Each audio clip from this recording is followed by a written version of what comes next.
जय हिंद दोस्तों, मैं नवीन शर्मा आप सभी का स्वागत करता हूं। आशा करता हूं आप सब एकदम अच्छे हैं, एकदम बेहतरीन हैं। एक बार सारे प्यारे दोस्त बताएंगे आप सब कैसे हैं। उम्मीद करूंगा एकदम बेहतरीन होंगे, एकदम शानदार होंगे।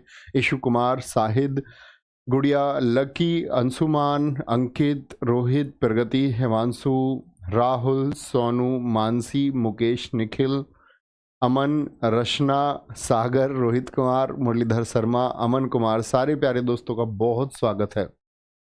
और दोस्त, हम लोग पढ़ रहे थे भारत में विदेशी आक्रमणकारियों का क्रम। आप लोग मुझे बताएंगे क्या हमने पढ़ा कल की क्लास में। इस क्रम में हमने जाना बच्चे पहले इंडो ग्रीक शासकों के बारे में। इंडो ग्रीक शासकों में कौन आया भारत आक्रमण करने, जरा बताएंगे। और आपका हिंद यवन के साथ आई जी, फिर आई शकों का कौन आया शासक भारत में आक्रमण करने, जरा बताएंगे। फिर पहलवों का कौन आया संस्थापक, बताइए मतलब इनके। और फिर आपका कुषाण हम आज जानेंगे। तो मैंने बोला था इधर डेमेट्रियस शाखा के बारे में आपको समझाया था। आपका आंसर आना चाहिए सबका डेमेट्रियस है भैया। डेमेट्रियस शाखा भारत में आई। शकों में मैंने आपको बताया मेउस बोले या फिर मोगा कहें। पहलवों में कौन था, मिथ्रेडिट्स था। ये वो लोग हैं जो ईरान के पास वाले क्षेत्र से भारत में आए। और आज हम कुषाणों के बारे में जानेंगे, ठीक है। उससे पहले हम लोग ईरानी और यूनानियों के बारे में जान चुके। वेरी गुड, बहुत शानदार। तो जो पहलव और पार्थियव हैं, ये मैं कल बता चुका। मिथ्रेडेट्स इस वंश का सबसे शक्तिशाली शासक गोंडोफर्नीस है। आज यहां से शुरू करेंगे। ये देखेंगे कुषाण। जैसे भारत में हिंद यवन शासक आए। हिंद यवनों को हिंद यवन क्यों कहते हैं, मैंने आपको बताया कि यवन के वो लोग, यूनान के वो लोग जिन्होंने हिंदुस्तान के कुछ क्षेत्रों को जीत लिया था, उनको हम हिंद यवन कहते हैं। ठीक है दोस्त। अच्छा, अभी हम बात करते हैं ऐसी ही एक विदेशी शक्ति भारत में आई। कहां से आई? मिड एशिया से आई, एशिया मध्य से आई। संस्थापक इसके कौन है? कुजुल कुडफिसेस, बहुत पूछे जाते हैं। और कुजुल कुडफिसेस, कुषाण वंश जो था, ये कौन सी जनजाति थी मध्य एशिया की? यूची जनजाति। यूची जनजाति, इनकी तो जनजाति जान रहे हैं, बाकी की नहीं जान रहे हैं। तो भारत के इतिहास में जो विदेशी शक्तियां आई हैं, इन सभी में सबसे ज्यादा महत्व कुषाणों का है। इसीलिए कुषाणों के बारे में ज्यादा जानकारी हमको जरूरी होती है। कुषाणों ने भारतीय संस्कृति पर तो दोस्त प्रभाव डाला ही है, और भारत पर एक लंबे समय तक, भारत के एक बड़े क्षेत्र पर एक लंबे समय तक शासन भी किया है। ठीक है। तो कौन है संस्थापक? कुजुल कुडफिसेस। कुजुल कुडफिसेस का जो उत्तराधिकारी है, सक्सेसर है, वो विम कुडफिसेस है। इसको हम वास्तविक संस्थापक कहते हैं। दोस्त, इतिहास में जब कभी भी वास्तविक संस्थापक शब्द आए तो आपको एक बात समझनी होगी, जिसने सबसे अधिक प्रचार और प्रसार किए उस वंश के लिए, वो उस वंश का शक्तिशाली शासक है। ठीक है, बहुत बढ़िया। विम कुडफिसेस ने सोने के सिक्के चलवाए, जिसे द्विभाषीय मुद्रा कहा जाता है, बाइलिंगुअल करेंसी। बाइलिंगुअल मतलब दो भाषाओं में उस पर लिखा हुआ था। एक तो ग्रीक स्क्रिप्ट लिखी हुई थी, यूनानी लिपि, और एक खरोष्ठी लिपि लिखी हुई थी। कौन सी दो लिपि में सिक्के इसने चलवाए हैं विम कुडफिसेस ने? तो द्विभाषीय मुद्रा चलवाई। और कौन से? सोने के सिक्के। मैंने बच्चे आपको एक चीज बताई थी, जो गोल्ड कॉइन है, जो सोने के सिक्के हैं, वो हिंद यवन हम आंसर करेंगे। क्या? हिंद यवन। और हिंद यवन में भी अगर मैं शासक का नाम आपसे पूछूं तो कितने बच्चे बताएंगे? जो एक रिवीजन करते होंगे वो सब बोलेंगे भैया जी मिनांडर नाम लेंगे। तो कभी वंश का नाम लेगा तो हिंद यवन होगा, और शासक का नाम पूछेगा तो सबसे पहले भारत में मिनांडर होगा।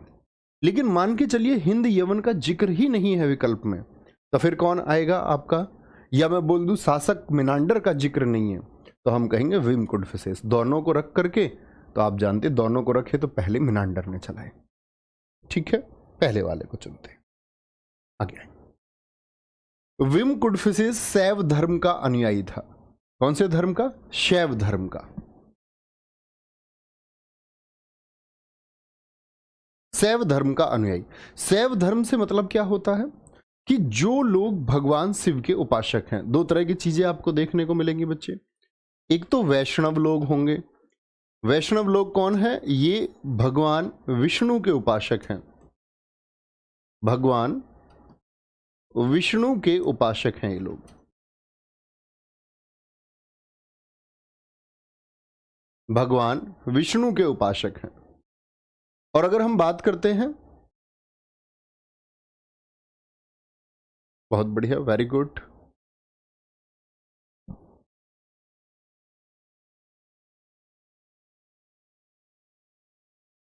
विम कुडफिसेस को सम्राटों का सम्राट और सर्वलोकेश्वर आदि नामों से जाना जाता है। लिखेंगे जी।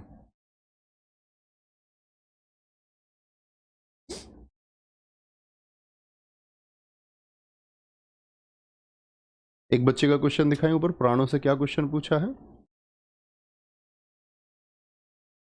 ऊपर ऊपर ऊपर ऊपर ऊपर ये सर आपने कहा कि मत्स्य पुराण सातवाहन का सबसे पुराना, नहीं मैंने ये नहीं कहा मत्स्य पुराण सातवाहन का सबसे पुराना है। मैंने कहा मत्स्य पुराण सबसे पुराना है जिसमें सातवाहन वंश का जिक्र है, जिसमें सातवाहन वंश का जिक्र है, ठीक है। और मान के चलो कोई उसके बाद में लिखा गया, आप कहेंगे जी मौर्य उससे पहले आए, तो किसी घटना या किसी पुराण में बच्चे पहले की घटनाओं का नहीं वर्णन आप कर सकते, तो बाद में भी तो वर्णन हो सकता है।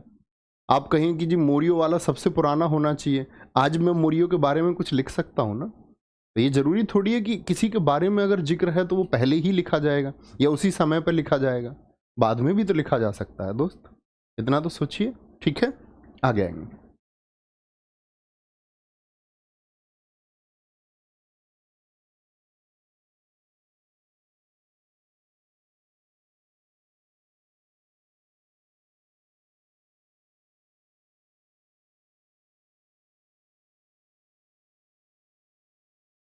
लिखेंगे, ये बात लिख लें तब आगे बढ़ेंगे, ठीक है। बहुत बढ़िया, श्याम सिंह जी ने बहुत अच्छा लिखा है। सर्वाधिक गोल्ड कॉइन कनिष्क ने चलवाए थे, कनिष्क के बारे में हम अभी जानेंगे। वेरी गुड,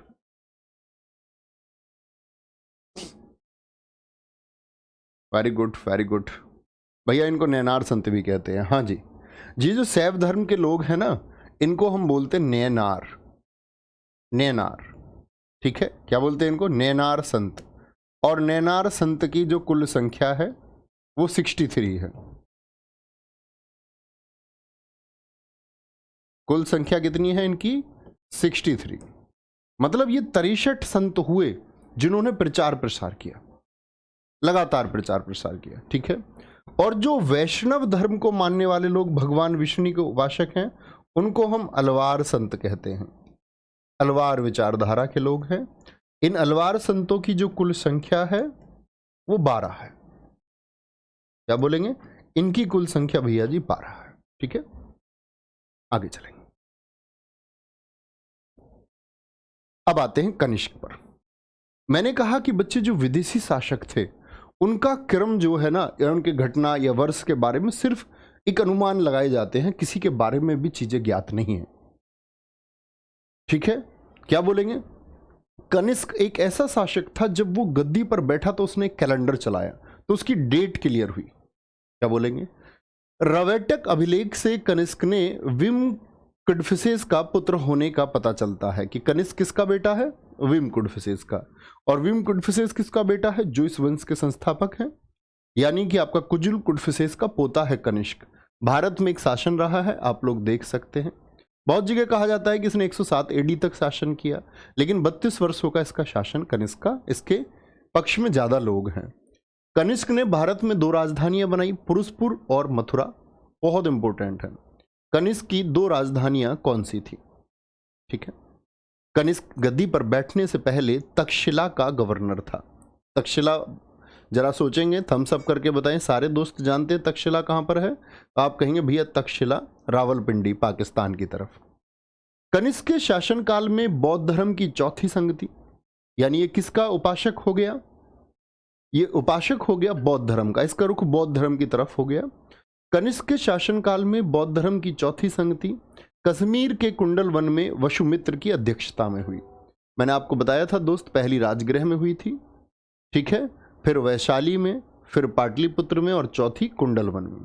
पहली अजातशत्रु के समय पर हुई, दूसरी कालाशोक के समय, तीसरी अशोक के समय, और चौथी कनिष्क के समय पर हुई थी। बात जानते हैं ना, पहली शताब्दी में। तो पहली शताब्दी यानी कनिष्क के शासन के शुरुआती वर्षों में ही यह हुई, ठीक है। आगे आएंगे। चौथी बौद्ध संगति की अगर हम बात करते, चौथी बौद्ध संगति में बौद्ध धर्म 2 शाखाओं में बट गया, और 2 शाखाओं में बट गया तो वो 2 शाखाएं कौन कौन सी है? हीनयान और महायान। मैंने बताया मतों का अंतर है कि भगवान बुद्ध को कुछ लोग ईश्वर समझते हैं और कुछ लोग उनको एक मतलब बहुत विकसित मानव की अवस्था में देखते हैं, उनको महापुरुष मानते हैं। बहुत बढ़िया, वेरी गुड बच्चे। सर पुरुषपुर कहाँ पर स्थित है? पुरुषपुर बच्चे ये पेशावर है। मथुरा तो हम सबको पता होना चाहिए यूपी में है, और पुरुषपुर जो है ये पेशावर है मित्र। पेशावर, पेशावर कहाँ पर है? ये वर्तमान में पाकिस्तान में स्थित है, लेकिन उस समय भारत का क्षेत्रफल हुआ करता था। आशीष जी बोलेंगे जी। भैया आपने प्रैक्टिस सेट में पल्लव वंश का संस्थापक सिंह विष्णु बताया है। बच्चा वो पल्लव है, ये पहलव थे। पहलव विदेशी हैं। पहलव कौन है? विदेशी हैं। बड़ा बच्चों को कंफ्यूजन होता है। ये पहलव हैं जो मैंने अभी मिथ्रेडेट्स बताया है। मिथ्रेडेट्स, मिथ्रेडेट्स। सिंह विष्णु वो पल्लव वंश के हैं, पहलव के नहीं हैं, वो पल्लव के हैं। ठीक है, वो हम पल्लव वंश में जानेंगे जब हम दक्षिण भारत के वंशों को पढ़ेंगे, तब जानेंगे। कोई दिक्कत, कोई परेशानी? अच्छा, अब मैं आपसे पूछूं कि जो ये कनिष्क है, तो कनिष्क भैया जब 2 शाखाएं बट गई तो कनिष्क किस शाखा के पक्ष में रहा? मैंने आपको प्रैक्टिस सेट में भी बताया बार बार कि कनिष्क महायान शाखा के पक्ष में रहा। ये बात याद रख लेनी है। कनिष्क बौद्ध धर्म की किस शाखा से संबंधित था? महायान शाखा से। ठीक है, कोई दिक्कत? आगे आएंगे। एक बच्चे ने पूछा है जी इन्होंने राजधानी इतनी दूर क्यों बनाई? राजधानी दोस्त इनका क्षेत्रफल ही भारत में ऐसा हो गया। मैंने आपको बताया था, अगर मैं शकों के क्षेत्रफलों की बात करूं तो उनके 5 क्षत्रप मैंने आपको बताए थे। फिर कुषाण आई, कुषाणों ने शकों के क्षेत्रों को जीता, तो इनका क्षेत्र भारत में इस तरह से था। तो यहाँ वाले एरिया जो भारत में इनका क्षेत्रफल था उसके लिए इन्होंने मथुरा को सेंटर बनाया, और इधर जो इनका क्षेत्रफल था उसके लिए बाहुल्य क्षेत्र यहाँ पर था, उसके लिए आपका पेशावर यानी कि पुरुषपुर को बनाया। कोई दिक्कत, कोई परेशानी? ये बात जान चुके, आगे चलते हैं। इन्हें द्वितीय अशोक भी कहा जाता है। द्वितीय अशोक क्यों कह रहे होंगे? जरा लॉजिक लगाएं। किसी भी व्यक्ति को अशोक क्यों कहा जाएगा? आप कहेंगे किसी भी व्यक्ति को अशोक कहने का कारण है अशोक की प्रसिद्धि बौद्ध धर्म के प्रचार और प्रसार के लिए थी।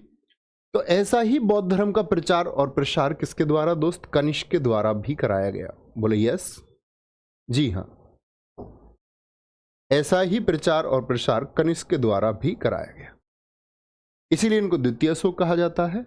गांधार कला और मथुरा कला का विकास हुआ। गांधार कला और मथुरा कला, ये क्या कलाएं हैं जरा देखें।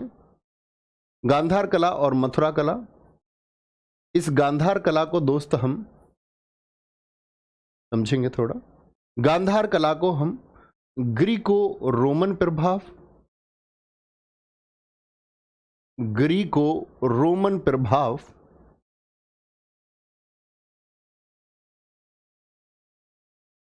या इसी को हम इंडो ग्रीक कला भी कहते हैं। इंडो ग्रीक कला भी हम इसको कहते हैं। ठीक है, किसको? गांधार कला को। दरअसल में गांधार कला और मथुरा कला ये मूर्ति निर्माण की कलाएं हैं। क्या बनता है इनसे? मूर्ति निर्माण। अंतर क्या होता है? जैसे थोड़ा सा अंतर मैं बताऊं, भगवान बुद्ध की मूर्तियां देखी होंगी आपने। जो गांधार कला है उसमें भगवान बुद्ध योग मुद्रा में बैठे हुए हैं, योग मुद्रा में। ठीक है, और जो मथुरा कला है उसकी मूर्तियों में जो बुद्ध हैं वो पद्मासन की अवस्था में बैठे हुए हैं, पद्म आसन लगा रखा है उन्होंने। अब ये मत कहने लगना भैया आसन लगा के दिखा दो, आपने देखे होंगे बुद्ध को मुद्राएं। एक योग मुद्रा है, बहुत पूछा जाता है कि भगवान बुद्ध के ज़्यादातर फोटो वो योग मुद्रा की हैं जिसमें उनकी आंखें बंद हैं, जिसमें वो ध्यान लगा रहे हैं। एक आंखें खुली हुई वाली जो अवस्था है, आंखें खुली वाली अवस्था जो है वो पद्मासन है। भैया खेटक क्या है? खेटक नहीं बच्चे, रवेटक होगा, रवेटक, खेटक नहीं, रवेटक। कोई दिक्कत, कोई परेशानी? यहां आते हैं। इन्होंने शुद्ध सोने के सिक्के, तो कभी पूछे शुद्ध सोने के सिक्के किसने चलवाए हैं? वो कनिष्क ने चलवाए। अकेला शासक है, सूर्य देवता और हेलियोक्लीज का प्रतीक यानी कि ये बच्चे जो लोग थे हेलियोक्लीज की पूजा करते थे, और हेलियोक्लीज जो साइन था वो भगवान सूर्य की किरणों के जैसा, ये भगवान सूर्य को समर्पित था। अगर कनिष्क के मैं दरबारियों की बात करूं, बहुत ज्ञानी खुद कनिष्क भी रहा, तो ज्ञानी व्यक्ति ज्ञानियों की ही संगत में रहता है। उसी तरह से कनिष्क के पास भी, क्योंकि कनिष्क बच्चे बौद्ध धर्म का प्रचार और प्रसार करने के लिए आगे बढ़ा, उसने बौद्धों को आगे बढ़ाया। तो उसके जो दरबारी हैं, एक राजनीतिक कवि और लेखक है अश्व घोष, एक आपका नागार्जुन, जिनको शून्यवाद का जनक या सापेक्षता रिलेटिविटी थ्योरी आपने कभी पढ़ी हो बच्चे, चीजों के बीच सापेक्ष वस्तुओं का संबंध पढ़ा हो, तो शून्यवाद का जनक और सापेक्षता का सिद्धांत किसने दिया? नागार्जुन ने। और नागार्जुन को ही हम क्या कहते हैं? भारत का आइंस्टीन। भारत का आइंस्टीन। आइंस्टीन आप जानते हैं ना, जिन्होंने द्रव्यमान ऊर्जा समीकरण को दिया। नागार्जुन की पुस्तक का नाम है प्रज्ञा पारमिता सूत्र। प्रज्ञा पारमिता सूत्र, जिसमें इन्होंने सबसे पहले रिलेटिविटी थ्योरी दी है। तीसरे चरक हैं। चरक, चरक कौन है बच्चे? चरक ने चरक संहिता दी, और चरक संहिता का संबंध किससे है? चिकित्सा से है। 78 ईस्वी में शक संवत चलाया किसने? कनिष्क ने। क्यों 78 एडी में? क्यों? क्योंकि इस दिन ये गद्दी पर बैठा था, ये बात भी आपको पता होनी चाहिए। कोरोनेशन हुआ था, राज्याभिषेक हुआ था इस समय पर। क्या बोलेंगे? राज्याभिषेक हुआ था। दोस्त, चिकित्सा पद्धति के बारे में आपको एक बात जान लेनी होगी। चिकित्सा पद्धति के बारे में ये बात बहुत मैं बताता हूं आपको कि इस दुनिया को सर्जरी जैसी व्यवस्था या शल्य जैसी व्यवस्था, सर्जरी को ही हम शल्य बोलते हैं, बोलेंगे, तो जो सर्जरी नामक व्यवस्था है वो चलाई गई है भारतवर्ष के द्वारा। एक कथन है, और कथन है आपका एक अंग्रेज व्यक्ति जब टीपू सुल्तान के समय पर युद्ध होता है, तो एक अंग्रेज हेक्टर, उसकी नाक टीपू सुल्तान के द्वारा काट दी जाती है। हेक्टर भागता हुआ गांवों में पहुंचता है, तो किसी व्यक्ति के द्वारा देखा गया, वो अपनी नाक को ऐसे पकड़ के बार बार लगा रहा था। तो उससे लोगों ने पूछा क्या हुआ? उसने बोला कि मैं तलवारबाजी कर रहा था तो मेरी नाक कट गई। उससे कहा कि नाक को जोड़ देंगे, कोई दिक्कत की बात नहीं। उसको बड़ा आश्चर्य हुआ कि ये क्या कहते हैं, नाक को जोड़ देंगे, कैसी मूर्खता की बात है, नाक कट गई है, मैं परेशान हूं, मैं ढूंढ रहा हूं कोई चिकित्सालय मिले, कोई डॉक्टर मिले। उन्होंने कहा नहीं, यहाँ किसी भी गांव में कोई भी जोड़ सकता है। तो इस तरह से वह नाक जोड़ दी गई। लोगों ने उसको रखा, कुछ दिन रखा, उसका इलाज किया, उसकी नाक जुड़ गई। ब्रिटिश संसद गया, ब्रिटिश संसद जाके उसने पूरी ब्रिटिश संसद को संबोधित किया, और उसने बताया कि मेरी नाक कट गई थी और इस तरह से जुड़ी। तो ब्रिटिश लोगों ने अपना डेलीगेशन इंडिया भेजा, और कहते हैं कि लगभग 400 लोग अलग अलग दलों के द्वारा उन गांवों का निरीक्षण करते रहे, नोट्स बनाते रहे, सीखते रहे भारतीय परंपरा से, भारतीय ज्ञान से, और सब कुछ सीख करके उसको वो लोग यहां से गए,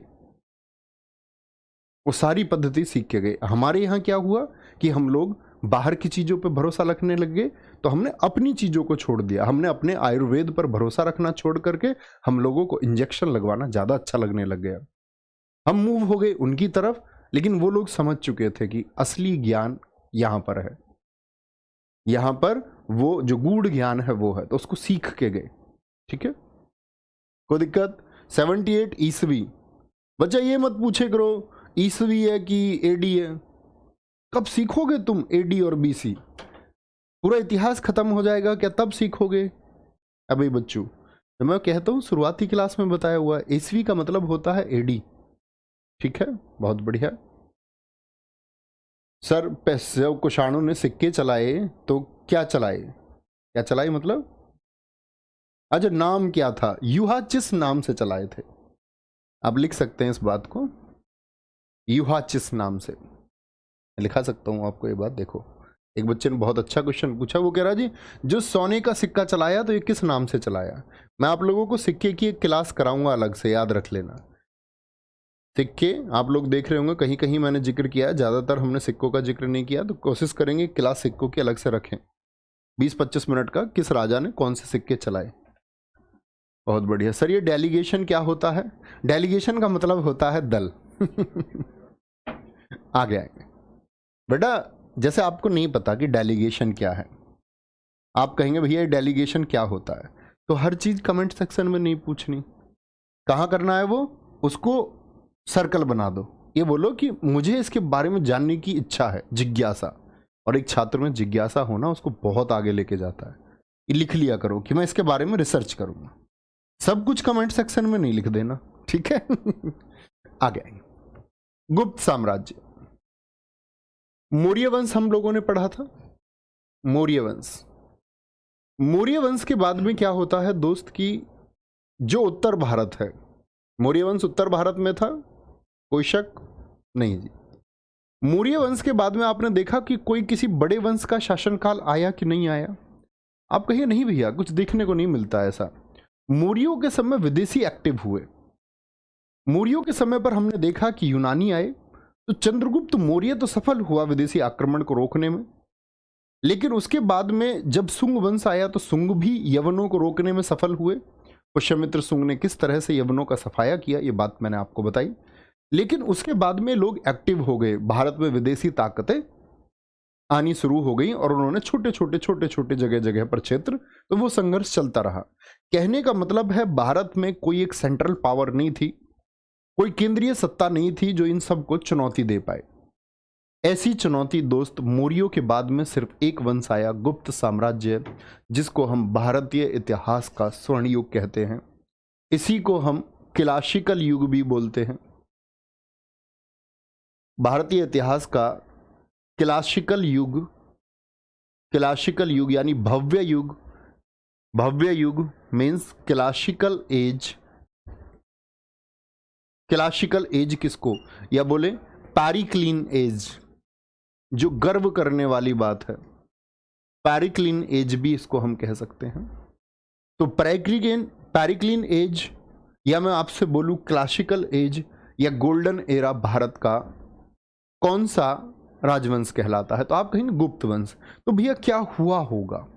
दरअसल में भारतीय संस्कृति को बहुत बढ़ावा मिला, सेंट्रल पावर इकट्ठी हुई। ये ऐसे समझो कि ये नहीं बोलते कि किसी के घर में एक प्रतिभाशाली बच्चे का जन्म हो जाता है तो माँ बाप धन्य हो जाते हैं। होता है कि नहीं होता? या आप कहेंगे भैया किसी माता पिता बहुत अच्छे हैं और ऐसा बच्चा पैदा हो गया जिसने अभ्यस का चीजें कर दी, बदनामी की चीजें कर दी। बिल्कुल होता है। तो गुप्त वंश, ये समझिए इस समय पर भारत में महान व्यक्तियों का जन्म हुआ। आर्यभट्ट जैसे लोग, वराहमिहिर जैसे महान गणितज्ञ, कालिदास जैसे महान विद्वान, छपणक जैसे महान ज्योतिष, वोकेब यानी कि शब्दकोश पर काम करने वाले अमरकोश, इतने महान व्यक्ति समय पर बच्चे आए। या मैं बोलूं कि भारत आने वाले विदेशी लोगों में पाहियान एक ज्ञान बाहर से लाकर के यहां प्रचारित करता है, भारत से सीख कर भी जाता है। तो इस समय पर क्या हुआ कि भारतीय संस्कृति गुफाओं में, चित्रों में आदि में आप लोगों को तरक्की देखने को मिलती है। देखेंगे बहुत बढ़िया। विजय जी कह रहे हैं अंतरिक्ष से प्रणाम। मेरे दोस्त पूरे अंतरिक्ष को प्रणाम। वेरी गुड, लेकिन अंतरिक्ष से नीचे भी आ जाना। सर जी एक बार एडीबीसी का अंतर बता दो। पहली क्लास में बताया हुआ है, फर्स्ट क्लास देखिए, फर्स्ट क्लास, तब अंतर समझ में आएंगे। गुप्त वंश के संस्थापक कौन थे? श्रीगुप्त। श्रीगुप्त के बाद में कहते हैं घटोत्कच कोई शासक हुए। किस वर्ष में कोई प्रमाण मिलता नहीं।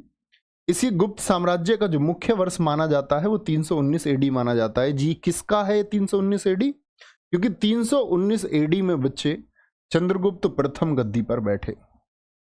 चंद्रगुप्त प्रथम, इन्हीं को गुप्त वंश का वास्तविक संस्थापक माना जाता है। कि चंद्रगुप्त प्रथम जब गद्दी पर बैठते हैं तो उनसे पहले कौन हुए? घटोत्कच। और उनसे भी पहले कौन हुए? श्रीगुप्त। क्योंकि कुछ सिक्कों की खुदाई हुई और उन सिक्कों पर यह वर्णन मिलता है कि गुप्त वंश में कोई व्यक्ति श्रीगुप्तस्य था, जिससे पता चलता है कि शायद गुप्त वंश की नींव रखने वाला कोई व्यक्ति था। तो वास्तविक संस्थापक किसको मानेंगे? चंद्रगुप्त प्रथम को। ठीक है। चंद्रगुप्त प्रथम जिस दिन गद्दी पर बैठा वह 319 एडी में गुप्त संवत चलाया। संवत का मतलब दोस्त कैलेंडर होता है। जिन बच्चों को, जैसे आप जो कैलेंडर इस्तेमाल करते हैं, ठीक है, आप जो कैलेंडर इस्तेमाल करते हैं, तो हम कहेंगे भैया फिर हम कौन सा? तो याद रख लेना, जो भारत सरकार है, इंडियन गवर्नमेंट है, भारत सरकार शक संवत का इस्तेमाल करती है। भारत सरकार का जो पंचांग है उसका संबंध किससे है? कनिष्क के शक संवत से है। तो पूछा जाता भारतीय सरकार किस संवत का इस्तेमाल करती है, उसका संबंध शक संवत से है। तो कैलेंडर बड़े इंपॉर्टेंट है। ये भी कब का है? 319 एडी। 319 एडी, एडी मतलब जो कैलेंडर अभी चल रहा है, 2023 चल रहा है, जैसे 2023 एडी है, ठीक है। आगे आएंगे। उसी दिन राजा रानी का सिक्का चलाया था। सर कनिष्क ने महायान को ही क्यों अपनाया? Very good. जैसे बच्चे मैंने आपसे कहा कि बेटा अगर सिलेक्शन लेना है तो कमेंट सेक्शन से दूर रहना है, तो आपने मेरी बात सुनी नहीं, तो आपकी मर्जी हुई, आपका मन किया कि आप कमेंट करें, तो आपने कमेंट कर दिया। इस तरह उसकी भी अपना एक शैक्षिक चुनाव रहा होगा, उसने दोनों को देखा होगा, दोनों शाखाओं को, उसको महायान की शिक्षाएं अच्छी लगी होंगी, ठीक है। कोई दिक्कत, कोई परेशानी? आगे उसी दिन राजा रानी का सिक्का चलाया था। किसने? राजा रानी का सिक्का किसने चलाया? चंद्रगुप्त प्रथम ने चलाया, चंद्रगुप्त प्रथम ने, ठीक है। पत्नी कौन है? कुमार देवी। किसकी पत्नी है कुमार देवी? चंद्रगुप्त प्रथम की। इन्हीं की याद में इन्होंने राजा रानी का सिक्का चलाया, ठीक है, अपनी पत्नी कुमार देवी की याद में।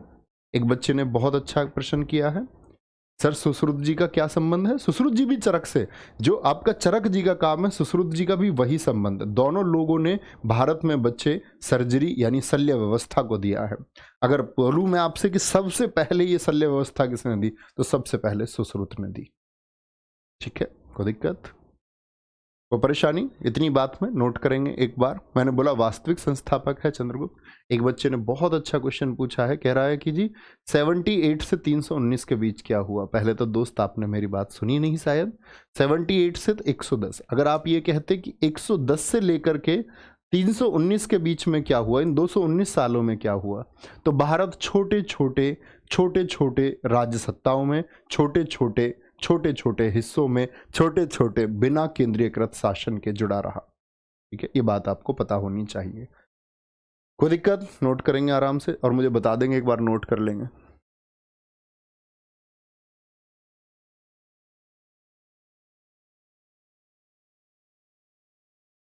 सर एग्जाम में श्रीगुप्त करें या चंद्रगुप्त करें? पूजा जी पूछ रही हैं। बेटा स्कूटी चलाती हो क्या तुम? मैंने बताया वास्तविक अगर आएगा ना पेपर में तो वास्तविक लिख के देगा। वास्तविक पूछे तो चंद्रगुप्त प्रथम, और पूछे संस्थापक कौन है तो वो चंद्रगुप्त देगा ही नहीं। वास्तविक पूछना है तो वो श्रीगुप्त को ही रखेगा। Very good. सर कई जगह पर 320 लिखा होता है, हाँ मान्यताएं हैं, लेकिन 320 गलत है, क्योंकि जब गुप्त कैलेंडर सिद्ध हो गया 319 एडी से, तो कोई भी व्यक्ति अपनी गद्दी पर बैठने के वर्ष चलाएगा। भारत में जितने भी राजा हुए उन्होंने अपनी गद्दी पर बैठने के दौरान चलाया है, ठीक है, गद्दी पर बैठने के। आगे आएंगे तो इस बात में कोई शक ही नहीं बनता। बहुत जगह जैसे एनसीईआरटी वगैरह आप पढ़ोगे 320 लिखा हुआ मिलेगा, 319 20, उन्होंने कंफ्यूजन ही खत्म कर दिया, उन्होंने लिख दिया 319 20 कि कोई क्वेश्चन मार्क ही ना बचे, ठीक है। आगे चंद्रगुप्त प्रथम का जो बेटा है वो समुद्रगुप्त है। समुद्रगुप्त को हम भारत का नेपोलियन कहते हैं। नेपोलियन से क्यों तुलना करते हैं? क्योंकि नेपोलियन भी बच्चे आपका यूरोप में एक महान शासक रहा, जिसने बहुत सारी जीत हासिल की, हालांकि वो बाद में वाटरलू के युद्ध में हारा भी था। तो तुलना ये कर दी, तुलना आपका विंसेंट स्मिथ ने उसने कहा कि जैसे नेपोलियन है इसी तरह भारत में भी एक शासक है, और बड़ा शानदार शासक है समुद्रगुप्त, जिसने कुल 21 राजाओं को हराया है। 9 उत्तर भारत के नॉर्थ के शासक और 12 दक्षिण भारत के शासक, एस फॉर साउथ के शासक। और जितने भी साउथ के शासक हैं उनके लिए इसकी पॉलिसी थी ग्रहण मोक्षानुग्रह पॉलिसी। ये क्या होती थी? ग्रहण मोक्षानुग्रह। इसके द्वारा इसने बच्चे समझना, ग्रहण मोक्षानुग्रह नीति में इसका क्या काम था? इसने पालन किया कि दक्षिण के जितने भी क्षेत्रों को इसने जीता उनको वापस लौटा दिया। मतलब सिर्फ अपनी ताकत सिद्ध करने के लिए कि दक्षिण वालों तुम ये ना समझना उत्तर में कोई कमजोर है, अपना प्रभाव स्थापित करने के लिए इसने दक्षिण के राजाओं को हराया और पर्शब क्या बोलते हैं उसको, ग्रहण मोक्षानुग्रह की नीति के तहत उनको फिर वापस में संबंध बना के छोड़ भी दिया। सत्ता स्वीकारी, टैक्स देते थे समुद्रगुप्त को। उत्तर भारत के शासकों को बच्चे इसने पर्शब बौद्धरण पॉलिसी से हराया, मतलब इनका इसने ग्रहण कर लिया था, पर्शब बौद्धरण नीति। बहुत पूछा जाता है कि समुद्रगुप्त की उत्तर भारत के शासकों के लिए क्या नीति थी। आपका आंसर क्या आएगा? इसी बार आपका यूपीपीसीएस परीक्षा 2022 में पूछा गया, दक्षिण भारत के शासकों के लिए उसकी नीति क्या थी। ठीक है जी। भारत का नेपोलियन इसको किसने कहा है?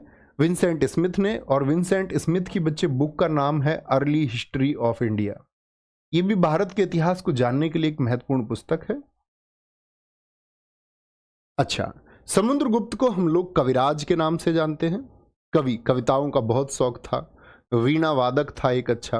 वीणा एक बच्चे म्यूजिकल इंस्ट्रूमेंट है, वीणा वादक था, वीणा बजाता था। परम भागवत इसी को कहते हैं। परम क्रमांक, लिच्छवी दोहित्र। दोहित्र का मतलब होता है देवता। देवता जानते हो ना?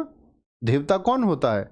जो आपकी बेटी होगी, आपकी बेटी का जो बेटा होगा, तो क्या बोलोगे? इसके जो नाना थे वो लिच्छवी थे, लिच्छवी वंश थे। कौन से वंश से? लिच्छवी वंश से। तो समुद्रगुप्त लिच्छवी दोहित्र कहते हैं। व्याघ्र पराक्रम, पराक्रम उपाधि सी के, परम क्रमांक, परम भागवत, पराक्रम। समर शथ इसी को कहते हैं। काच नाम से उपाधि किसकी है? विजेता, अर्थ है विजेता। विजेता या काच उपाधि किसकी है? परम क्रमांक इसको कहा जाता है, बहुत इंपॉर्टेंट है, तो हम कहेंगे समुद्रगुप्त को कहा जाता है।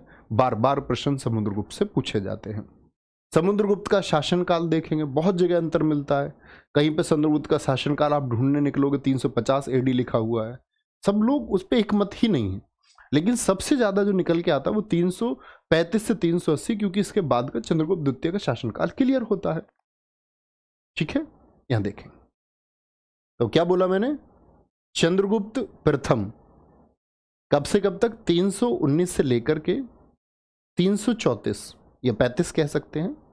वो लड़ने की बात नहीं है, कभी उस पर लड़ने बैठ जाओ, बहुत सारे बच्चे मैसेज कर दे 319 करें कि 20 करें, वो एक ही बात है। परीक्षा में कभी नहीं मिलेगा 319 भी मिल जाए, 320 भी मिल जाए, क्योंकि वो इतिहास है, उसका कोई संपूर्ण साक्ष्य नहीं है, वो सिर्फ बहुत सारे अंदाजे हैं। क्या बोलेंगे? फिर आता है आपका समुद्रगुप्त। समुद्रगुप्त कब से आता है? 335 से 334, 35 से लेकर के 380। तो कितने वर्ष शासन किया इसने? लगभग आप कहेंगे भैया काफी बड़ा शासन है, 45 वर्ष तक, और एक विजेता भी है, तभी तो 45 वर्ष शासन करेगा। यह संगीत प्रेमी था, संगीत पर वीणा बजाते हुए दिखाया गया है। इसके दरबारी हरिशेन थे। क्या बोलोगे? बहुत इंपॉर्टेंट क्वेश्चन बनता है दोस्त। हरिशेन किसके दरबारी थे? इन्होंने प्रयाग प्रशस्ति अभिलेख लिखा है। प्रशस्ति का मतलब होता है प्रशंसा में, प्रयाग मतलब इलाहाबाद में, इसी को हम इलाहाबाद प्रशस्ति भी कहते हैं। इलाहाबाद प्रशस्ति लेख भाई दरबारी हैं। तो समुद्रगुप्त के बारे में बहुत सारी जानकारी, उनकी विजयों के बारे में क्या बोलेंगे, क्या वर्णन किया गया है इसमें? समुद्रगुप्त के विजय अभियानों का वर्णन है। समुद्रगुप्त के जो विजय अभियान थे, विजय अभियानों का वर्णन है, अभियानों का वर्णन है प्रयाग प्रशस्ति अभिलेख में। इनके पास एक संगठित सेना थी। क्या थी? संगठित सेना। एरन अभिलेख से हमको जानकारी मिलती है, जैसा अभी प्रशस्ति लेख का, प्रयाग प्रशस्ति लेख का जिक्र आता है, तो इसके साथ में ही हम जानते एरन अभिलेख को। ऐसा ही एक अभिलेख है एरन अभिलेख, जिससे हमको सती प्रथा के बारे में जानकारी मिलती है कि इस समय पर सती प्रथा प्रचलित थी, और इसको भानुगुप्त ने जारी कराया। किसने? भानुगुप्त ने जारी कराया। तो दिक्कत, कोई परेशानी? भानुगुप्त, भानुगुप्त कौन है? गुप्त वंश के बाद में हुए एक शासक हैं, यहां बीच में नहीं आएंगे, सिर्फ अभिलेख के लिए हम लिख रहे हैं। भाषा कौन सी है? प्रयाग प्रशस्ति अभिलेख की, प्रयाग प्रशस्ति अभिलेख की, प्रयाग प्रशस्ति अभिलेख की।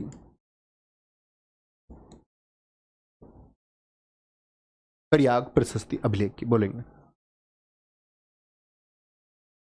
हाँ बिल्कुल राम, आपने ठीक कहा है, आप एक शानदार छात्र हैं। सस्पेंस वाले शासनकाल कभी एग्जाम में नहीं आते, एकदम से ठीक कहा है। उसको कभी पूछता ही नहीं, उसको पता है कि इस एक चीज पे बच्चे पटिशन डाल देंगे। ठीक है, आगे आएंगे। Very good,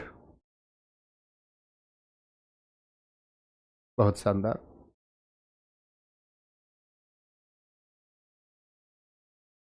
very good very good very good, आगे चलेंगे।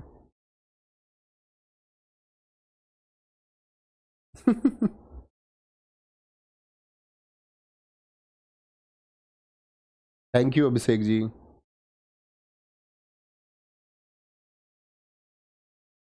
सर धरणीबद्ध नीति क्या है? एक बच्चे ने पूछा है, उसने पढ़ा होगा पक्का कहीं।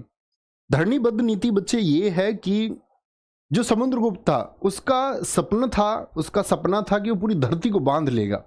बांध मतलब रस्सियों से नहीं, उसका मतलब था कि सिकंदर की तरह वह धरती को जीत लेगा, पूरी धरती उसके बंधन में होगी, उसके हिसाब से चलेगी। तो समुद्रगुप्त कहते हैं कि जब अपनी विजयों के लिए चला तो उसकी नीतियों को धरणीबद्ध कहा गया। अरे गुड, बहुत शानदार।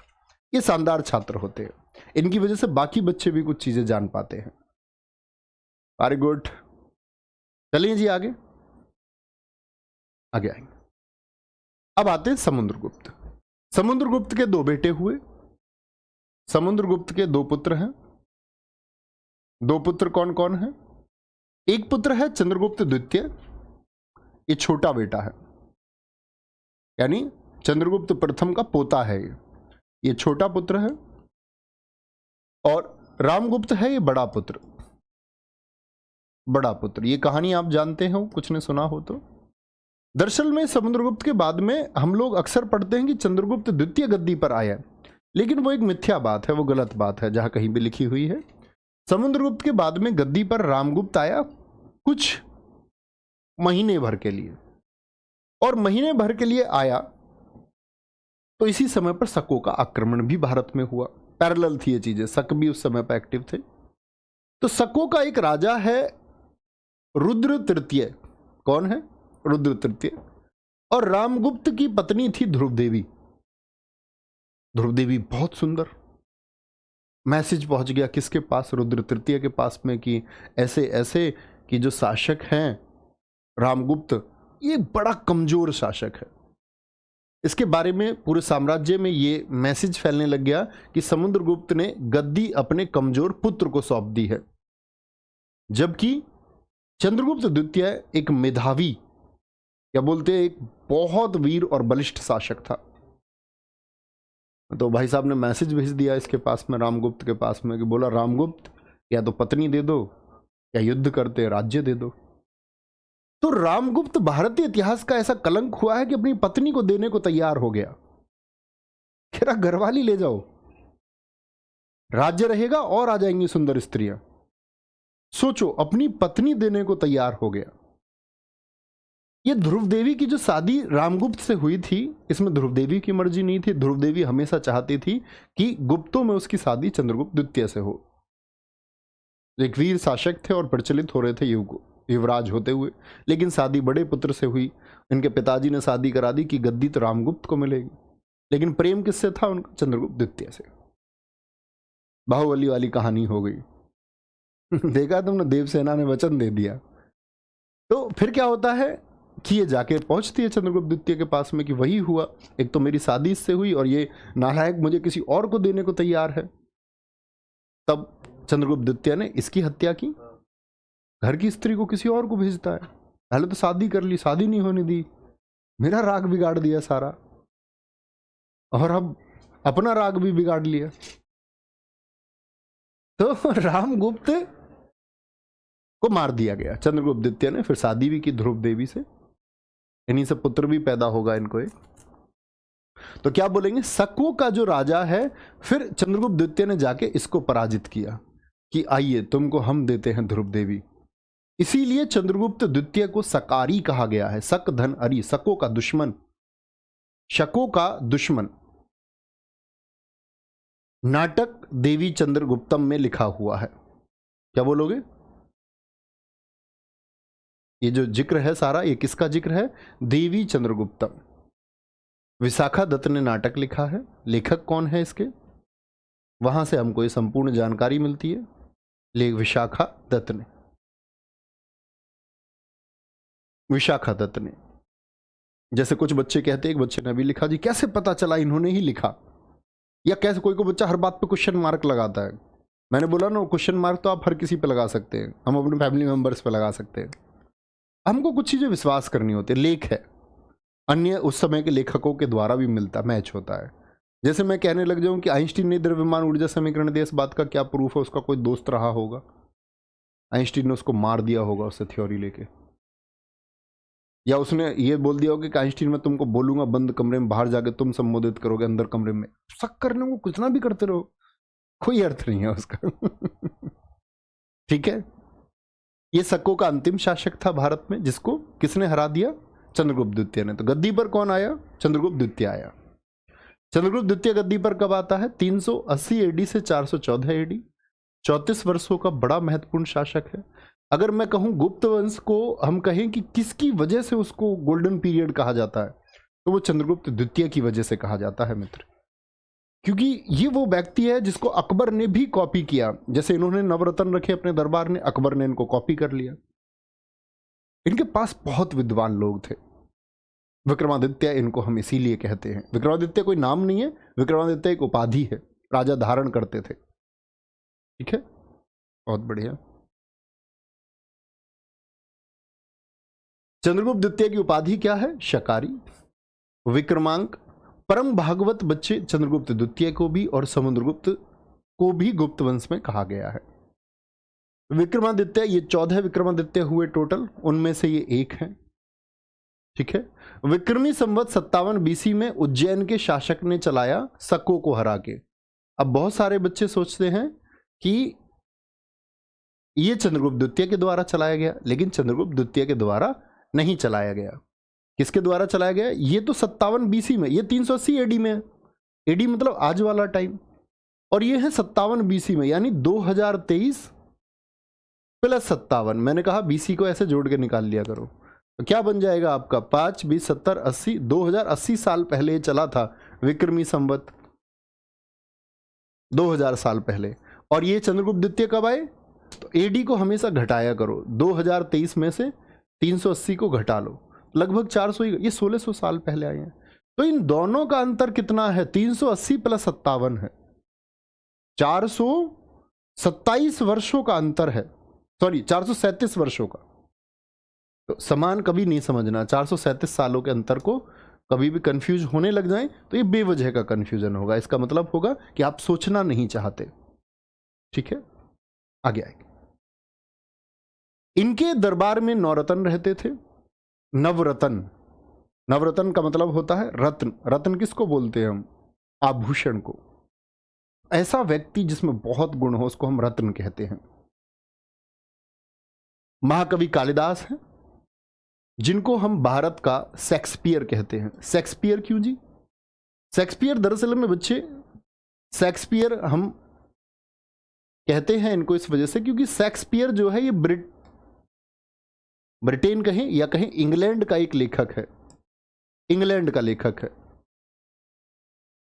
और इसने प्रेम कहानियां बहुत लिखी हैं।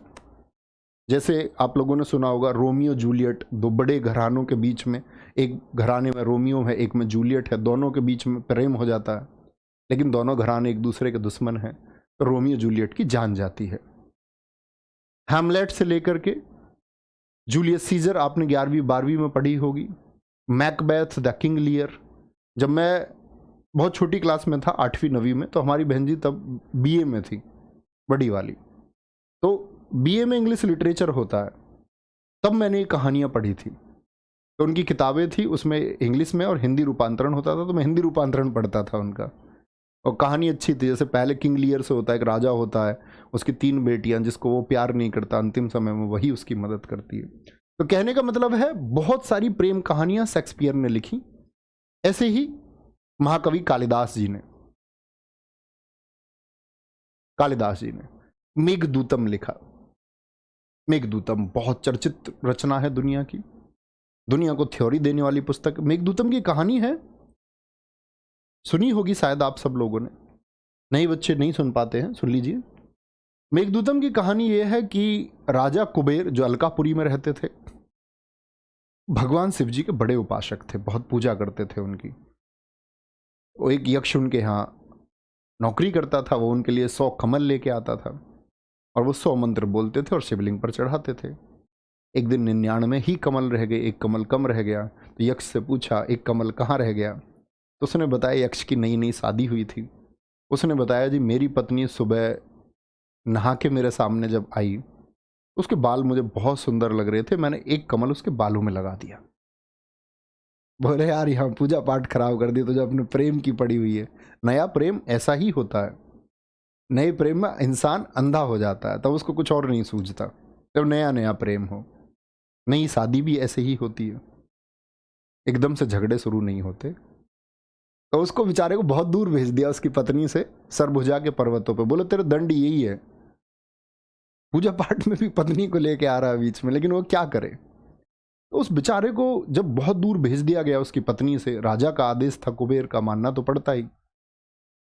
बेचारे की बाहर पोस्टिंग हो गई, तो उसने अपनी पत्नी को इतना याद किया, इतना याद किया। अब व्हाट्सएप था नहीं, हाय हेलो भेज के दोनों वीडियो कॉल कर लेते। तो कहते हैं कि मेघ आया, और मेघ दूत बन के आया। दूत मतलब मैसेंजर, जैसे आप फेसबुक मैसेंजर चलाते हो, इंस्टा पे मैसेज करते हो, ये दूत बन करके आया, उस बेचारे का मैसेज लेकर उसकी पत्नी के पास आया। तो बादल इतने परेशान हो गए कि कितनी वेदना है, कितना दुख है। तो मेघों को दूत बनाया गया, प्रेम का एक प्रतीक, कि भाई आप किसी से प्रेम करते हैं और सच्चा प्रेम करते हैं तो चीजें पहुंचती हैं। रघुवंशम भगवान राम जी के वंश के बारे में जानकारी देता है। अभिज्ञान शाकुंतलम ये भारत का पहला अनुवादित ग्रंथ है जिसका यूरोपीय भाषा में अनुवाद हुआ। कभी भी पूछे आपसे दोस्त कि यूरोपियन लैंग्वेज में, यानी कि अंग्रेजी या अन्य भाषाओं में, यूरोपियन लैंग्वेज में भारत का कौन सा ग्रंथ है जो सबसे पहले ट्रांसलेटेड हुआ। और ये ज़्यादातर सभी भाषाओं में आज ट्रांसलेटेड हो चुका है, क्योंकि यहाँ पर थ्योरी है भारत के बनने की। हम सब लोग जानते हैं बहुत सारी थ्योरी हालांकि काम करती है कि भारत का नाम इसके नाम पर, उसके नाम पर। सबसे ज़्यादा एक थ्योरी काम करती है कि भारत में राजा रहे महान राजा भरत। और महान राजा भरत किसके पुत्र हैं? दुष्यंत और शकुंतला के पुत्र हैं। इनके पुत्र का क्या नाम है? भरत, जिनके नाम पर हमारे देश का नाम भारतवर्ष पड़ा। तो अभिज्ञान शाकुंतलम की कहानी कुछ इस प्रकार है दोस्त, आपको जाननी ही चाहिए अगर भारत के नाम की कहानी है। आज तो वैसे भी बहुत मैटर चल रहा है भारत का, भारत नाम करने का। प्राउड की बात है, गर्व की बात है। दरअसल में जो भारत है, ये नाम के पीछे भरत का नाम क्यों? राजा दुष्यंत भारत के एक महान शासक हैं। महाकवि कालिदास ने इसको बड़ा रोचक बनाया है कहानी को। महाभारत में जो कहानी दिखती है राजा दुष्यंत की, उससे थोड़ी अलग कहानी इन्होंने दिखाई। महाकवि कालिदास जाने ही इसके लिए जाते थे कि वो रोचकता लाते थे बातों में। तो दुष्यंत जब एक बार घूमने को निकले, अब ये जो शकुंतला है ये अप्सरा मेनका की पुत्री थी, बहुत सुंदर थी। ये भी वह मत बोलने लगा भैया हर किसी को तुम सुंदर बताने लग जाते हो, दरअसल में उनके बारे में लिखा हुआ ही ऐसा है कि वो सुंदर थी। तो मेनका की पुत्री शकुंतला है, और राजा कनक के यहाँ पर मेनका ने इनको जब छोड़ दिया तो राजा कनक इनको छोटी सी को उठाकर लेकर आए। कहते हैं कि जंगल में शकुंतला का ध्यान पशुओं और पक्षियों ने रखा है। राजा कनक के आश्रम में रहती थीं, बड़ी हुई। एक बार राजा कनक कहीं घूमने गए थे, सॉरी ऋषि कनक, तो राजा दुष्यंत भी घूमते हुए वहां पहुंचे। राजा थे भारतवर्ष के। तो इनकी नजर पड़ी, इनको उस कुटिया में ये रुके, दोनों के बीच प्रेम हुआ। प्रेम ऐसे ही नहीं हो गया एकदम से, गंधर्व विवाह इन्होंने किया। मतलब इनसे बोला कि तुम्हारी मर्जी है शादी करने के लिए मुझसे शादी, तो शादी हुई, दोनों के बीच संबंध बने और वहाँ राजा दुष्यंत कुछ दिन रुके और उसके बाद में एक अंगूठी उनको दे करके आए कि मेरी चतुरंगी सेना मतलब जिसमें पैदल भी होंगे, घोड़े भी होंगे, हाथी भी होंगे, चतुरंगी सेना मेरी आएगी और तुमको लेने आएगी, अंगूठी तुम दिखाना। लेकिन बहुत दिन, एक पुत्र भी इनको पैदा हो गया, बहुत दिन तक राजा दुष्यंत लौटे नहीं। अब लौटे नहीं राजा दुष्यंत तो चिंता होने लगी, तो उस चिंता में डूब गई क्योंकि पति स्वीकार कर चुकी थी। अब पति स्वीकार कर चुकी थी तो चिंता में इतनी डूबी हुई कि एक दिन महर्षि दुर्वासा आए आश्रम में, तो उनकी बातों पर बहुत ज़्यादा ध्यान नहीं दे पाई। दुर्वासा तो गुस्से वाले ऋषि थे, क्रोधित ऋषि थे, एकदम से श्राप दे दिया, जिसके ख्याल में तू डूबी हुई है, जिसकी वजह से तू हमारा ख्याल नहीं रख पाई, वही तुझको भूल जाएगा। खलबल मच गई एकदम से, ये क्या बात है, जिसका इंतजार है वो भूल जाएगा। बड़ी परेशानी की बात, ऋषि से मन्नतें की गई, उन्होंने बोला ठीक है, कुछ पहचान दिखाओगे तो याद कर लेगा। फिर राजा कनक से इन्होंने आशीर्वाद लिया कि मैं अब मेरा बच्चा बड़ा हो रहा है, पिताजी इसके आए नहीं है, भरत बड़ा हो रहा है, तो भरत को ले जाती है नदी पार करते हुए कि राजा के पास चलते हैं, दुष्यंत के पास में, और उनसे बोलते हैं जाके कि ये तुम्हारा पुत्र है और तुम वादा करके गए थे, तुम आए नहीं वापस लौट के, बेवफा हो गए तुम। तो काम ये हुआ, कमाल ये हुआ कि वो जो अंगूठी थी वो नाव से उस नदी में गिर गई, नदी पार करते टाइम। वहां पहुंची, उन्होंने दावा किया पत्नी होने का, राजा दुष्यंत तो भूल चुके थे, श्राप था, तो उन्होंने, सब लोगों ने बड़ी खिल्ली उठाई शकुंतला की, बोलते बोलते कि इस खंड का सबसे मार्मिक हिस्सा यही है अभिज्ञान शाकुंतलम का, जिसमें आपको दर्द दिखेगा कि एक पत्नी दावा कर रही है, वादों को याद दिलाने की कोशिश करी, लेकिन सामने वाले व्यक्ति ने डिनाई कर दिया। आना पड़ा वापस आए तो पुत्र को पालना भी शुरू किया। लेकिन गलती ये हुई कि वो जो अंगूठी गिर गई थी नदी में, वो एक मछली के पेट में पहुंच गई। मछुआरे ने पकड़ी मछली तो अंगूठी निकली। राजा की अंगूठी बहुत प्रसिद्ध थी, तो ऐसी ही अंगूठी मिलने के बाद में राजा के लोगों ने उसको पकड़ लिया, मछुआरे को। तब राजा दुष्यंत को ध्यान आया। यहीं पर हम किस्सा देखते हैं कि राजा दुष्यंत जब अपनी भूल का यानी पश्चाताप को खत्म करने के लिए पहुंचते हैं, तब एक बच्चा सिंह का मुंह खोले हुए है। वही वो बच्चा है भरत, जो हमने छोटी कक्षाओं में पढ़ा है। ठीक है सर, आप मेरी प्रेम कहानी लिख देना। ठीक है भाई साहब, लिखेंगे। विक्रमोर्वशीयम, ये भी राजा विक्रम और उर्वशी की कहानी है कि कैसे स्वर्ग की अप्सरा उर्वशी स्वर्ग को छोड़ करके एक राजा पुरुरवा, जो धरती के राजा थे, उनके यहाँ आ गई।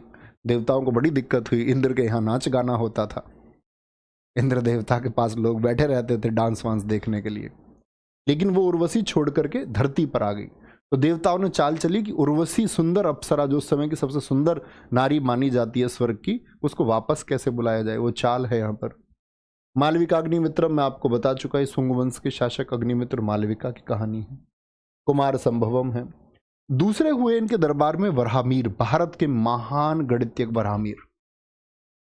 वराहमिहिर, इनको मैं कहता हूं ना, दिल्ली में हम लोग पढ़ते हैं, दिल्ली में मेहरौली है कि नहीं है? जो बच्चे यहाँ के होंगे वो जानते होंगे। जब आप दिल्ली पुलिस में लग जाएंगे आप भी देखेंगे मेहरौली। तो याद करना, मेहरौली नहीं है, वो मिहिर की हवेली थी एक टाइम पे। चंद्रगुप्त ने इनके रिसर्च के लिए एक हवेली इनको दी कि आप अपना अनुसंधान कार्य, रिसर्च अलग से करें और भारतवर्ष को ऊंचे स्तर पर लेके जाएं। आप मुक्त हैं, साम्राज्य की तरफ से आपको सारी मदद मिलेगी। तो एक हवेली दी बहुत बड़ी, मिहिर की हवेली, उसको हम बोलते मिहिर की हवेली, मिहिर की हवेली, मिहिर की हवेली। मिहिर की हवेली बोलते बोलते क्या हो गया, मेहरौली हो गया। हमने उसका जो असली नाम था उसको खत्म कर दिया। व्रत संहिता, ये इनकी बुक्स हैं जो भारतीय गणित के बारे में बहुत इंपॉर्टेंट पुस्तक हैं। व्रत संहिता, पंच सिद्धांतिका और बृहज्जातक किसकी पुस्तक है? वराहमिहिर की। शंकु थे, ये बच्चे आपका आर्किटेक्ट थे, वास्तुकार थे। जैसे आज हम देखते हैं घरों में, हमने देखा कि इस दिशा की तरफ होना चाहिए। जैसे मैं स्टूडेंट्स को हमेशा कहता हूं कि आप दक्षिण या उत्तर की तरफ सिर या पैर करके कभी मत सोना। अपने घर में जिधर सूर्य उगता है उधर पूर्व है, जिधर छिपे पश्चिम, और उत्तर दक्षिण तो जानते होगे नहीं। क्यों नहीं सोना चाहिए भैया? क्योंकि नॉर्थ और साउथ में आपको ज्योग्राफी में ये सीखना ही चाहिए कि धरती जो है वो उत्तरी और दक्षिणी ध्रुव की तरफ से सिकुड़ रही है। आपका शरीर भी सिकुड़ेगा, आप मानसिक रूप से कमजोर होंगे, आपकी याददाश्त कमजोर होगी, आप चीजों को भूलेंगे। और साथ में सबसे बड़ा खतरा है, आजकल यूथ रात को सोते हुए सुबह उठ नहीं पा रहा है। बहुत सारी मौतें हमारे देश में पिछले वर्ष से अब तक लगभग 35,000 मौतें ऐसी हुई हैं कि व्यक्ति रात को सोया और सुबह उठ नहीं पाया। विटामिन लेवल डिफिशियंसी है लोगों में, और उसका एक कारण ये भी माना जाता है कि आप सोचिए, आप इस दिशा में सोए, उत्तर की तरफ या दक्षिण की तरफ, पृथ्वी सिकुड़ रही है। भारत ने, जैसे हम बोलते 32,87,263 वर्ग किलोमीटर है भारत का, वह क्षेत्रफल कम हो रहा है। तो कम, बेशक बहुत कम हो रहा है, लेकिन जो प्लेटों का दबाव है वो आपके मस्तिष्क पर पड़ता है। मस्तिष्क पर दबाव कभी नहीं पड़ना चाहिए ऊपर की तरफ से, फिर ब्रेन हेमरेज का खतरा बढ़ता है। ठीक है। क्षपणक बोलेंगे ज्योतिष है, ज्योतिष से संबंध था इनका। अमर सिंह का संबंध अमर कोश से, एक शब्द कोश लिखा इन्होंने, एक डिक्शनरी लिखी। Very good. घटकर पर ये मुख्य सलाहकार थे। धनवंतरी एक चिकित्सक है, धनवंतरी डॉक्टर रहे हैं। अभी दीपावली आएगी तो आप एक त्योहार मनाओगे, धनतेरस। एक धनवंतरी देवताओं के चिकित्सक थे। आप सोचेंगे भैया देवता लोग भी बीमार होते थे? हाँ, उनके भी चिकित्सक थे।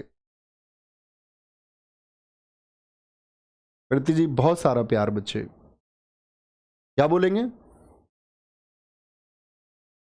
तो ऐसे ये वो धनवंतरी नहीं है, देवताओं के चिकित्सक। ये चंद्रगुप्त द्वितीय के चिकित्सक हैं। वररुचि थे, बेताल भट्ट जादूगर, आपने सुना होगा, कंधे पे बैठ जाता था बेताल, कहानी सुन के ही वापस जाएगा। इलेक बेताल भट्ट, वो कहानियां बनाई गई हैं। ये बेताल भट्ट एक व्यक्ति हैं जो जादूगर थे, जिन्होंने सिंहासन 32 पुस्तक को लिखा है। बहुत इंपॉर्टेंट है सिंहासन 32। 9 के 9 लोगों को मैं कभी भी पूछूंगा, आप बताएंगे, आंखें बंद करके याद करना। कालिदास थे, रचनाएं इंपॉर्टेंट है, बहुत पूछी जाती है। वराहमीर थे, शंकु, छपणक, अमर सिंह थे। ठीक है। घटकर पर, धनवंतरी, वररुचि और बेताल भट्ट। बहुत बढ़िया। सर शेक्सपियर कौन था? अभी बताया बच्चे, केतन राणा जी। सो गए थे क्या? शेक्सपियर एक लेखक है, अभी बताया नहीं था। जो कुछ भी आपको रिसर्च करनी है उसको डाल दिया करो। अब मुझे जानना है शेक्सपियर के बारे में, तो आप जान लो। ठीक है। अमित चौधरी जी को ब्लॉक कर दिया जाए, बहुत देर से कमेंट कर रहे हैं। आज के बाद इनका कोई कमेंट नहीं दिखना चाहिए। आया मजा? ऐसे ही ब्लॉक कर देता हूँ बच्चे को।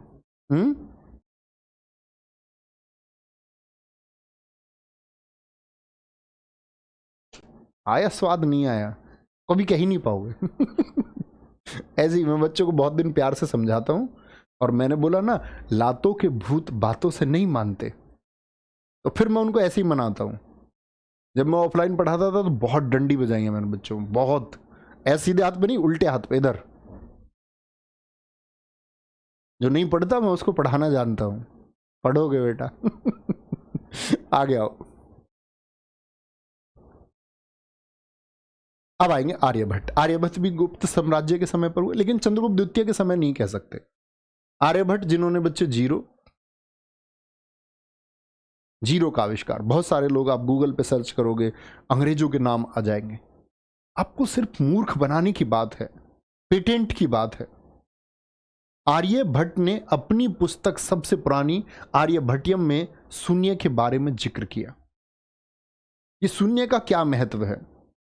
बहुत सारे लोग ऐसे जोकर मजाक करते हैं, कहते हैं कि रावण के 10 सिर कैसे गिन लिए थे। वो संस्कृत की संख्याएं हैं, एकम, द्व, त्रिय, दशम से गिना गया उसको।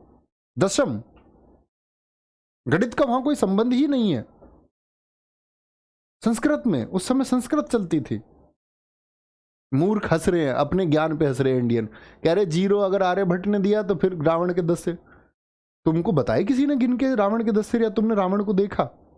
मतलब रावण की सार्थकता पर विश्वास कर लिया, और आधुनिक अपने एक महान वैज्ञानिक आर्यभट्ट, जिसने कमरे में बैठ के ये बता दिया था कि कौन कहता है मूर्ख।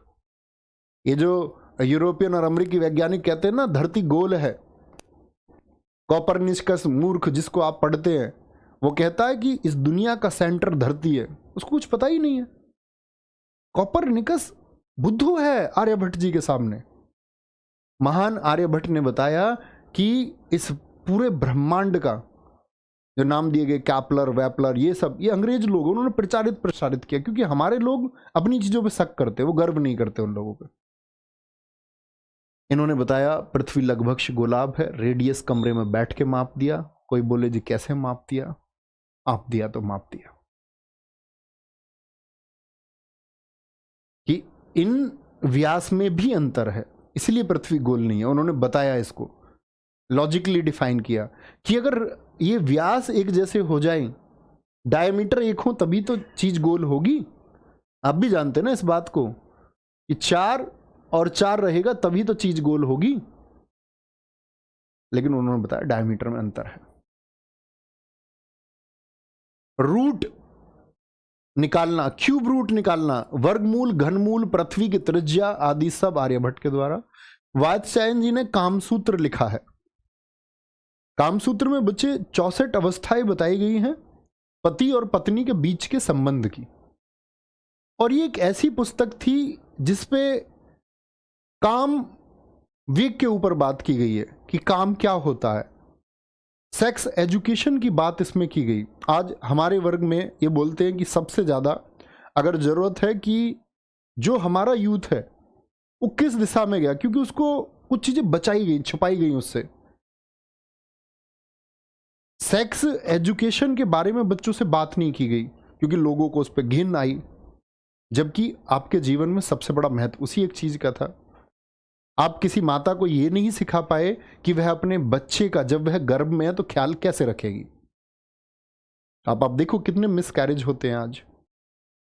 तो वो सेक्स एजुकेशन का एक पार्ट है। उसके लिए हमारे ऋषि वात्स्यायन जी ने कामसूत्र को लिखा कि किसी एक परिवार में खुशियां कैसे रहेंगी।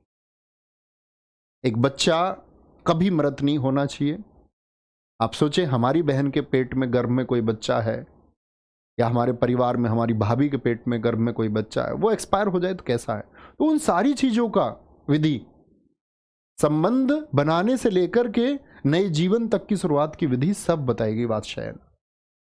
और ये दुनिया की सबसे ज्यादा इस समय की रीड आउट करे जाने वाली, सेलिंग मैंने बोला विष्णु शर्मा पंचन, सबसे ज्यादा रीड आउट करे जाने वाली पुस्तक है। फाहियान ये चंद्रगुप्त द्वितीय के समय पर आया। देखे कितने वर्ष रहा, 399 ईस्वी से लेकर के 414 ईस्वी। 399 ईस्वी से 414 ईस्वी।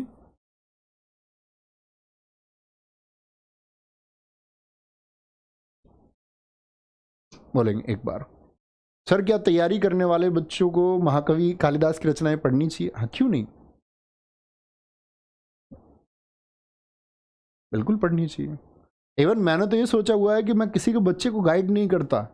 मैं ये सोचता हूँ कि कल शायद मेरा बन बने शादी का, और कल मेरे कोई बच्चा या बच्ची हो, कसम से, तुम्हारी कसम, मैं उसे स्कूल नहीं भेजूंगा। मैं उसे अपने तरीके से पढ़ाऊंगा। मैं उसको बताऊंगा कि उसको क्या पढ़ना चाहिए, क्योंकि एक टाइम पे a+b के होल स्क्वायर का महत्व खत्म हो जाता है अगर आप उस एक फील्ड में नहीं जाते। हाँ, आपको रॉकेट साइंस में काम करना है तो आपको फिर डायनामिक्स, स्टैटिक्स, ये सारे विषय आने चाहिए, तब आपकी फिजिक्स पर बहुत शानदार पकड़ होनी चाहिए। लेकिन तुमको पढ़ाया गया ट्रिग्नोमेट्री के बहुत कठिन नियम, या स्टैटिक्स तुमने 12वीं में मैथ पढ़ा और अब तुम उसको नहीं पढ़ रहे हो, तो एक समय की तुम्हारी ऊर्जा खराब चली गई वो, क्योंकि रॉकेट तुमको बनाना है नहीं कभी, तो वो ऊर्जा उस समय पर, तो हमको ऊर्जा बचानी है, उसका सही प्रयोग कहाँ होगा। ठीक है आगे आएंगे, बिल्कुल पढ़ सकते हैं, और अच्छी चीजें पढ़िए, आज नहीं कल पढ़नी पड़ेगी। अगर आध्यात्मिक रहोगे, जीवन के बारे में सोचोगे, बेहतरीन महसूस करोगे तो पढ़ोगे पुस्तक है फा क्यों की, किसकी पुस्तक है? फाहियान की। फाहियान चीनी लेखक भारतीयों को यिंतु कहता है। क्या कहता है? हमको इंडियंस नहीं कह रहा, यिंतु। तो फाहियान कहां से आया? चीन से आया है, याद रख लेना, चीन से आया था। चंद्रगुप्त की 2 राजधानियां थी, कौन कौन सी? पाटलिपुत्र और उज्जैन। बहुत इंपॉर्टेंट क्वेश्चन है। चंद्रगुप्त द्वितीय की 2 राजधानियां थी, पाटलिपुत्र और उज्जैन। चंद्रगुप्त द्वितीय ने अपनी पुत्री का विवाह वाकाटक नरेश वाकाटक नरेश, भैया इस बात का मतलब थोड़ा समझाए। जब उत्तर भारत में बच्चे आपका गुप्त साम्राज्य है तो दक्षिण में शीर्ष की तरफ कौन थे? वाकाटक थे। तो चंद्रगुप्त द्वितीय आप समझ ही रहे होंगे कितने विद्वान शासक हैं। तो अपनी बेटी, अपनी पुत्री, इनकी पुत्री का नाम है प्रभावती गुप्त। क्या नाम है बेटी का? प्रभावती गुप्त की शादी, ऐसे ही लिखना, या प्रभावती गुप्त का विवाह वाकाटक नरेश रुद्र द्वितीय से किया और इनकी मदद लेकर रुद्र तृतीय को, रुद्र थर्ड को हराया था, जो एक शक शासक था, शक शासक था। ठीक है, यहां समझने की बात यह है बच्चे, मैं आपको एक चीज लिखाता हूं, पहले वो चीज भी कहीं किनारे पर आप नोट करना, पहले ये कर लो तब करते हैं। चंद्रगुप्त द्वितीय ने कदम्ब शासकों से भी आपका संबंध बनाए। कदम्ब शासक, कदम्ब शासकों में बच्चे इसके फाउंडर लिख लेना, कदम्बों के संस्थापक थे कौन? मयूर शर्मा, बड़े पूछे जाते हैं, मयूर शर्मा। और राजधानी भी लिख लेना कदम्ब की, कैपिटल जो थी मित्र इनकी, राजधानी थी बनवासी, वनवासी। ठीक है, चंद्रगुप्त द्वितीय ने कदम्ब साम्राज्य के शासक काकुत्स वर्मा की बेटी से अपने पुत्र का विवाह करवाया, विवाह कराया। ठीक है, और इसने मथुरा क्षेत्र को कुषाणों से जीता, यह मथुरा अभिलेख में वर्णन मिलता है। कहीं किनारे पे आप लिखना बच्चे एक बात को, मैं आपको एक चीज बता दूं, क्योंकि वाकाटक जिक्र आया है, ये अभी लिखना, रुको मैं वापस करूंगा वही स्लाइड, आप एक किनारे पे एक चीज लिख लो, वाकाटक। वाकाटक साम्राज्य मैंने बोला शीर्ष दक्षिण पर था। वाकाटक साम्राज्य ये बच्चे गुप्तों के समकालीन था। किसके समकालीन था? मतलब जब गुप्त साम्राज्य था, चंद्रगुप्त द्वितीय जो शासन कर रहे थे, तो उनके समकालीन, पूरे गुप्तों के समकालीन था। अगर मैं बात करूं वाकाटक साम्राज्य के बच्चे जो फाउंडर हैं, संस्थापक हैं, वाकाटक साम्राज्य के जो संस्थापक हैं, नाम है विंध्य शक्ति, विंध्य शक्ति। ये बात आपको हमेशा पता होनी चाहिए। ठीक है, संस्थापक क्या बोलेंगे जी? विंध्य शक्ति थे इनके, गुप्त वंश के समकालीन थे, और किसके पश्चात आए थे? सातवाहनों के पश्चात शासनकाल में आए थे। सातवाहनों का जब शासन खत्म हो गया था तब इनका उदय हुआ था, नहीं तो उससे पहले उन्हीं के सामंत थे, मंत्री हुआ करते थे।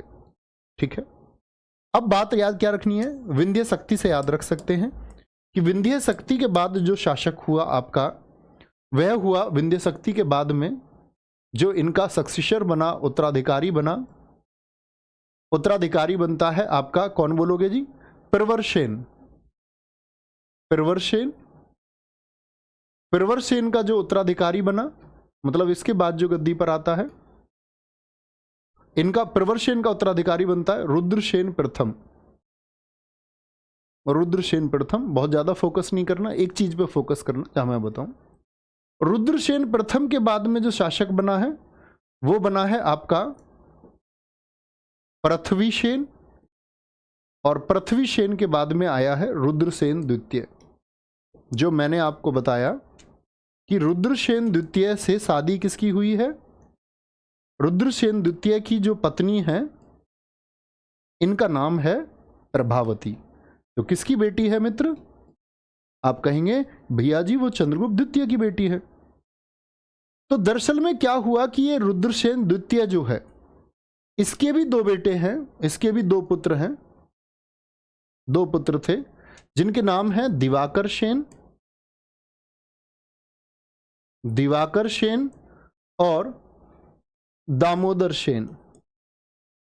दामोदर सेन। क्वेश्चन क्या पूछा जाएगा वनडे एग्जाम में, बड़ा महत्वपूर्ण प्रश्न बनता है, बार बार एसएससी रिपीट भी करती है कि रुद्रसेन जो है इसकी 30 की उम्र में मौत हो गई, 30 उम्र में मौत हो गई, और बेटे हैं उस समय 3 वर्ष और 4 वर्ष के, में मौत हो गई। तो ये जो प्रभावती है ये संरक्षिका बनकर रही है। संरक्षिका मतलब बच्चे, क्यूरेटर, अपने बच्चों को गद्दी पे बिठाया और उनको संरक्षण दिया। इन दोनों बच्चों की संरक्षिका बनकर रही है प्रभावती गुप्त। तो कभी भी पूछे कि कौन सी महिला है जिसने वाकाटक वंश में एक संरक्षिका के रूप में कार्य किया, तो आप क्या बोलेंगे? ये प्रभावती गुप्त है। प्रभावती गुप्त किसकी बेटी थी? वो गुप्त साम्राज्य के महान शासक चंद्रगुप्त द्वितीय की बेटी थी। ठीक है, वेरी गुड, बहुत स्वागत है।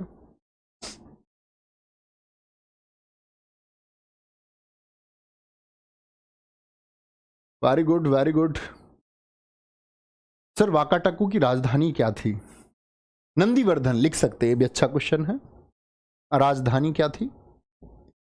वेरी गुड, ये बच्चे चाहिए, नंदीवर्धन। ठीक है, आगे आगे अब लिख ले। तो समझ गए वाकाटक कहां है? दक्षिण की तरफ थे, गुप्तों के नीचे, शीर्ष दक्षिण पर, ऊपर की तरफ। चंद्रगुप्त द्वितीय ने देखो विवाहों के द्वारा अपने पुत्र की शादी कदम्ब शासकों से कराई, बनवासी वालों से, ये भी बहुत इंपॉर्टेंट बात है। और इसने मथुरा क्षेत्र को कुषाणों से जीत लिया। इस बात में कोई दिक्कत, कोई परेशानी?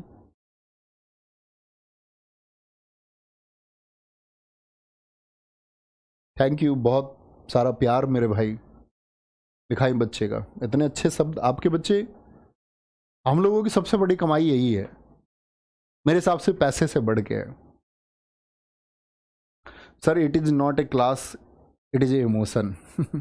अभिषेक दीक्षित जी, बहुत थैंक यू मेरे दोस्त, इतने प्यार के लिए। आप ये समझ पाते हैं तो मेरे लिए गर्व की चीज है। Thank you. मेहरौली लोह स्तंभ अभिलेख चंद्रगुप्त द्वितीय ने लिखवाया है। कहां पर? मेहरौली। अब मेहरौली समझ गए ना, मेहरौली क्या है? मिहिर की हवेली है। और ये यहां पर लोहे का स्तंभ है एक, आप गूगल कर सकते हो उसको। ठीक है, आयरन पिलर चंद्रगुप्त द्वितीय। ये बड़े कमाल की बात है, वैज्ञानिकों के लिए रिसर्च की बात है। आप कभी कुतुब मीनार परिसर में जाओगे, मैंने बोला ना दिल्ली पुलिस की वर्दी पहनोगे तो कुतुब मीनार पे भी ड्यूटी लगेगी। और जब वो ड्यूटी लगे या उससे पहले कभी जाओ तो आप देखना कुतुब मीनार परिसर में, कुतुब मीनार के सामने एक लोहे का पोल गढ़ा हुआ है, उस पर लिखा हुआ है, चंद्रगुप्त ने लिखवाया है। आज तक जंग नहीं लगा, वैज्ञानिक चिंतित है, रिसर्च का विषय है। लोहे का खुले में पोल, और आज से लगभग 1600 साल पुराना, और जंग नहीं लगता। बड़े कमाल की बात है। सांची के स्तंभ लेख से ग्रामदान के बारे में पता चलता है कि इन्होंने ग्रामदान भी किया चंद्रगुप्त द्वितीय ने।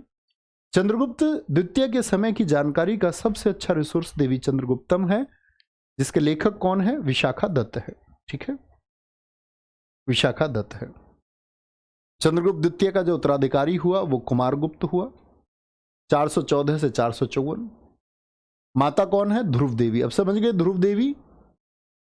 तो क्या रामगुप्त का बेटा है? नहीं, पिता इसके चंद्रगुप्त है, क्योंकि चंद्रगुप्त ने शादी कर ली, ऐसे समझ लो, अपनी भाभी से, क्योंकि उनके दोनों की ही शादी होनी थी दरअसल में। वो तो रामगुप्त नालायक बीच में आ गया। पिता चंद्रगुप्त द्वितीय हैं, लिखे हुए हैं, सॉरी पिता, मैंने देखा नहीं, पिता लिखे हुए हैं। Very good. नालंदा विश्वविद्यालय की स्थापना की एकमात्र क्वेश्चन पूछा जाता है। नालंदा कहाँ है? बिहार में, राजगीर में। भारतीय ज्ञान का सबसे बड़ा केंद्र है। कल यहीं से शुरू करेंगे अपनी क्लास को। ठीक है, कुमारगुप्त से मैं आपको बताऊंगा नालंदा के बारे में, भारतीय ज्ञान का कितना बड़ा केंद्र था, हमारे लिए कितनी सम्मान की बात है।